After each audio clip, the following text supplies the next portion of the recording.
So, which kid should you choose as your executor?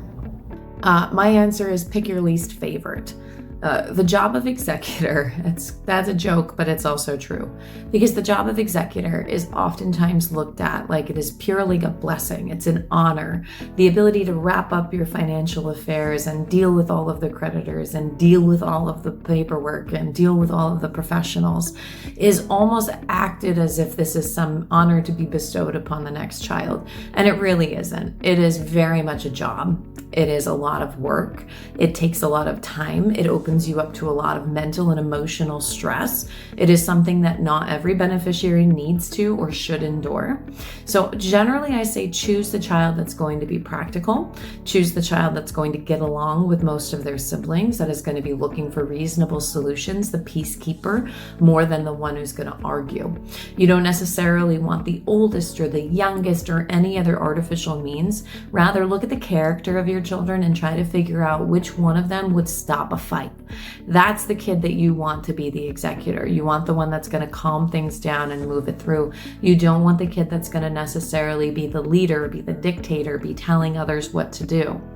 Now, you might think that you know your kids. And what I'll tell you is you absolutely know your kids better than I do. I'm just a talking head on the other side of this. But how you know your children now during your life is not how your children are going to behave after you pass. And that isn't any special rhyme or reason. It's simply because you as the parental figure are no longer available.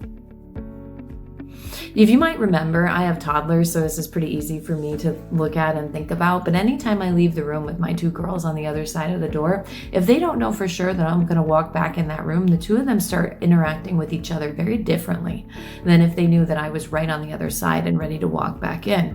So the first time that your children are interacting without you as the parental unit, when there's no opportunity for you to come back through that door on the other side, you are going to see a whole level of sibling dynamics that did not exist when you were around.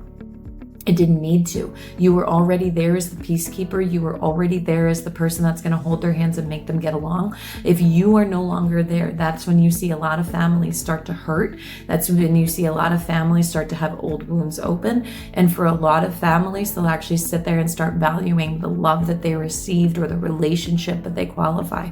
So don't think that it won't happen to your family simply because they don't do it now in front of you. Understand that by the nature of you simply not being there, all of these relationships are going to be renegotiated. You want to make sure you put the child in charge that is smart enough and has enough emotional intelligence to recognize and realize that those relationships are what matter, not the financial surrounding it. That's going to be the person I would always choose to run my affairs if I had a choice of people. It wouldn't be the one that's the strongest. It wouldn't be the one that's the loudest. It would be the one that listens the best and is actually able to reach compromise. So whatever child that looks like for you, that would be who I would choose. If this is helpful for you, please save this video or share it with people who you know are going to need this advice in the future.